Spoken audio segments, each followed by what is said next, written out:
Hello and welcome to All Right, Now What? I'm your host, Andrea Gunraj, for the Canadian Women's Foundation. Gender equality and justice where we live, work, learn, and play is the goal, and it makes life better for everyone. This podcast is our chance to connect with insightful people and explore what it'll take to get there in Canada.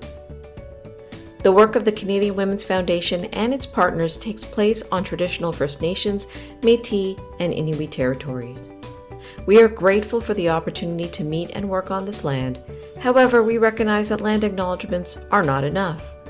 We need to pursue truth, reconciliation, decolonization, and allyship in an ongoing effort to make right with all our relations. Let's say you're walking home one night, listening to some casual Beethoven, as one does. If you're a man, there's a good chance you'll hear it just like this. If you're not a man, there's a good chance you'll hear it more like this. Because women and gender diverse people are expected to always keep one ear to the ground to reduce their chances of being attacked. Does that sound right to you? Visit awarepod.com to learn more and help fight gender-based violence. Today I'm speaking with Monica Bancheri.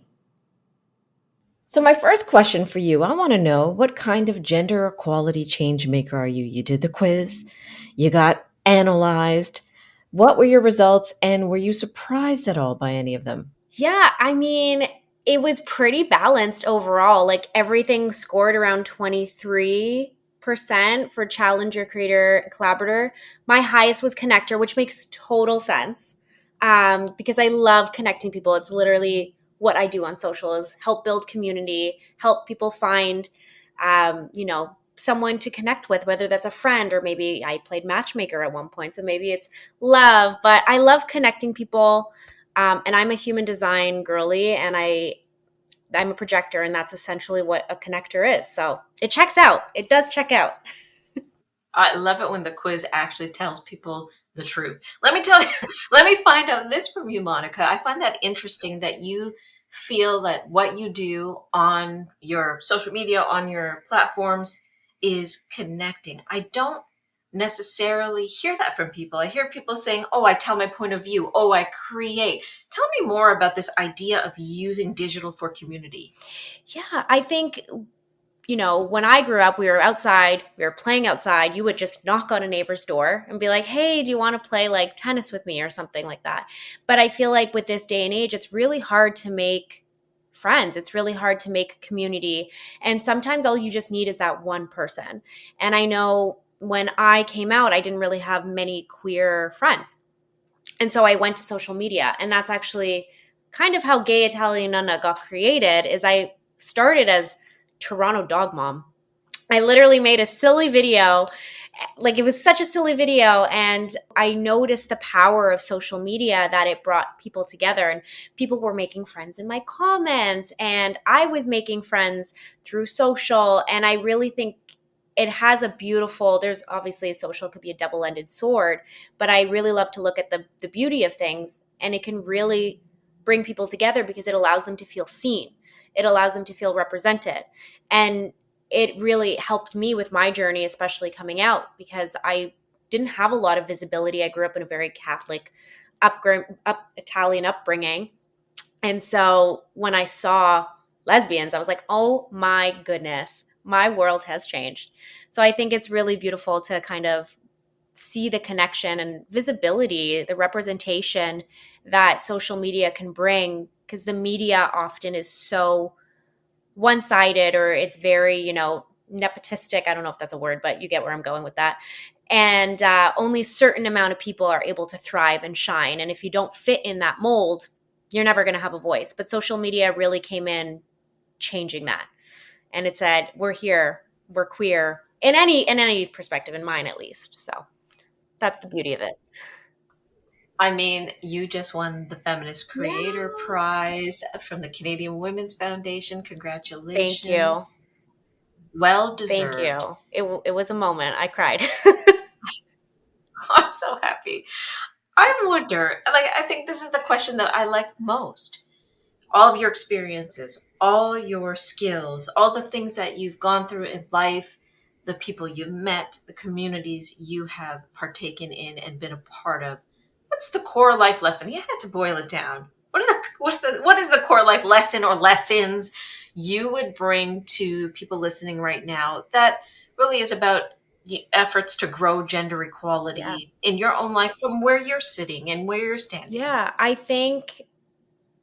mean, the core thread for me is just to be kind and to bring joy in a world that is not as joyous, especially in current times. So to just be able to show up, authentically as yourself, although it is very scary to do, there will be people out there that will see you for you. And that's kind of how we can really lean into everything with love together. And when we see it together, we're really able to, create a future where everyone feels safe and everyone feels celebrated and everyone is kind of exactly who they are for them authentically. And I think for so long, I lived inauthentically in my life, denying who I was, hiding certain parts of myself. So to be able to show up as myself, as that weirdo, as that neurodivergent person, as that queer person, as that quiet person who just likes to sit and chill and play games, um, it's really showing up. And that's kind of how you show up for each other, just being authentically you in a world where that it doesn't really allow for that. So just being you is my common thread, at least. Some people won't like you, and that's okay because there will be people who love you. Hmm. Somebody said this, many people probably have said this, that having joy in public amongst other people in their range is a real radical act these days. I mean, do you find that you bring that radical act of joy into the work that you do? Yeah, I mean, I think at this point, existence is truly a radical act. When the state of the world that we're in right now, but I think bringing joy and finding community in each other and being able to share like a heartfelt moment, whether that's they're tears of joy or maybe they're tears of sadness, there's beauty in that we have together. So just being able to let the light shine, kind of across. So yeah, my existence is, I guess, radical. My joy is radical because if I'm going to be, I don't know, if a hater is going to say something to me, I'm going to just kill it with kindness and silliness. Like, you know what? I'm not going to, it's water off a duck's back. And that's kind of it, just existing. I'm taking up my space. Oh, I like you, Monica. um, I like you too. I I appreciate that. I mean, we're coming to IWD, International Women's Day, and I'm always mixed about what it means and doesn't mean. It's become such a broad thing. I don't know sometimes what it means to us today. So clarify for me your passion. If you're thinking about IWD 2025 and you had to put it down to one key passion that connects with gender equality and justice, what would you tell us? For me, I really believe it's about creating the safe, inclusive spaces for queer women, diverse, gender people, inclusive of trans women. Like, queer people would not be here without the trans community and queer women. They stood at the forefront. And I think, to me, being able to create a safe space through my, social media platform or through my talk show or through events that I've hosted, to me, that's kind of what it means, is that we come together. I'm Italian, and my nonna instilled this to me, is that you do it together as a community. And it's not just me against you. No, no, no. We all come together, and you all help each other out. Maybe in the olden days, it's like, let's all help, need some bread and make food, etc. But nowadays it's being there and showing up for each other in other ways. So I think for me, it's just being able to create a safe space for all women, inclusive of all gender. Of all the creative things you do, what's your favorite? Oh, I think for me, it's my newest project that I've been so scared to do, which is my talk show unMASCed. Um, and it's a play on word, mask lesbian, neurodivergent. We mask ourselves. And I think for so long I've been scared of saying my voice, like sharing my voice, really. I'm here, I'm on social media, but a 30-second clip versus like an hour long talk, that's different.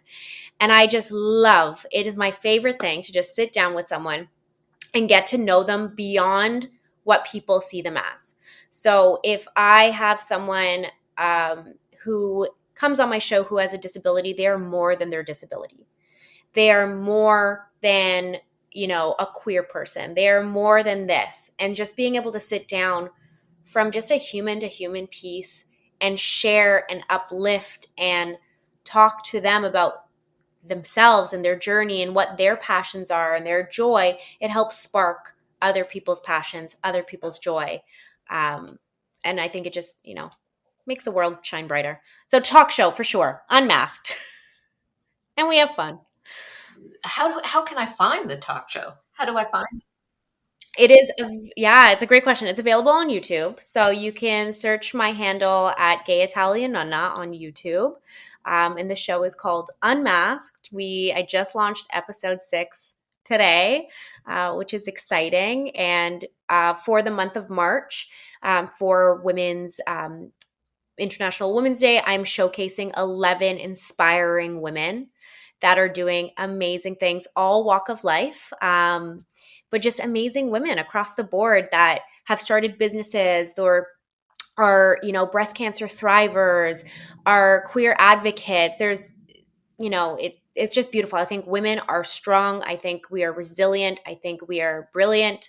And I want to be able to use my platform to showcase the amazing women out there. So for the month of March, check out the 11 women who inspire. And if you want more info, it's on my Instagram, a Gay Italian Nonna.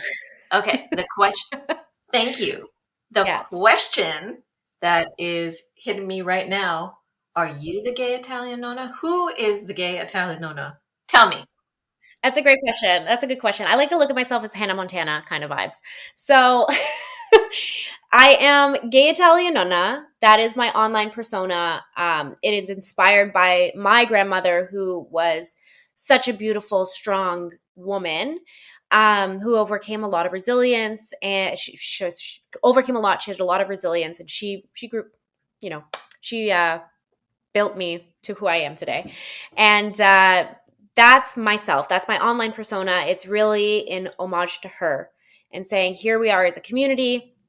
That's Nonna. That's gay Nonna. She's like extroverted. She's funny. She's loud. All of that. And then there's Monica. And Monica is, I would say, more quiet and more reserved and more, if I can just sit in a room and like watch people like have fun, like that's my vibe, which is also giving grandma vibes, to be very honest. Like, so the Nonna's always in me. So I'm forever and always a Nonna. But I like to say the two personas. Stage name, it's like Sasha Fierce and Beyonce. Yeah, yeah. Here we go. Most natural thing in the world. I appreciate it. Different grandmas. Different grandmas. That's what it is. My last question to you, our our listeners always want to hear, all right, now what? Can you share just a powerful takeaway based on your expertise, your experience, the things that you have gone through, the life that you have lived? How can we all be better gender equality change makers today? I love this question.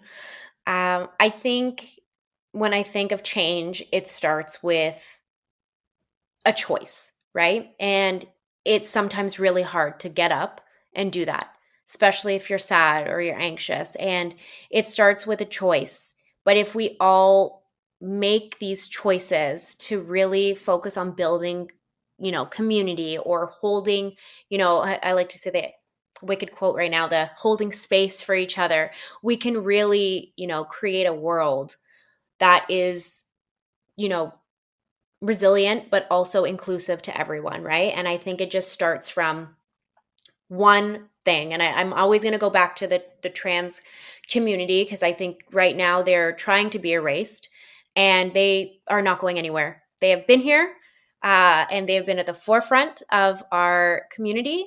And I think it started with one person, with one throw the rocker, as we like to say, but it starts with one. And I think we can do that to continue to inspire, but it all comes together. Sorry, I'm like rambling in this point, but I just think it's a choice to wake up every day. And sometimes your existence is simply radical enough, but it's being in love with also who you are. And that sometimes takes a minute as well, but you have your community. And that's why I always fall back on community, because if you're not feeling it, your community is going to be there to hype you up. So that's kind of I don't know if that answered your question or if that was just me. I think it does. I mean, it does. I appreciate this. Little choices. Yeah. Little choices that we can make every day. And if it's one little choice to just make it through, survive.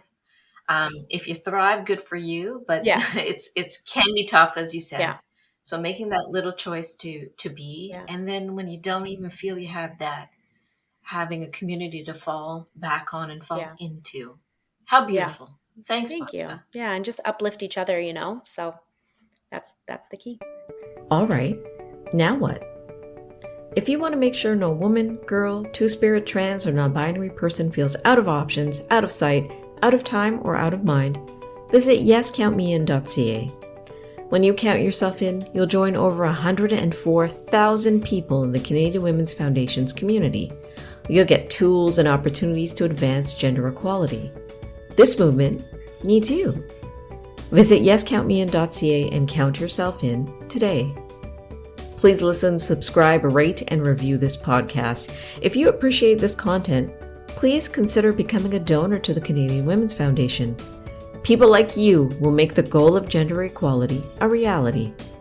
Visit CanadianWomen.org to give today, and thank you for your support.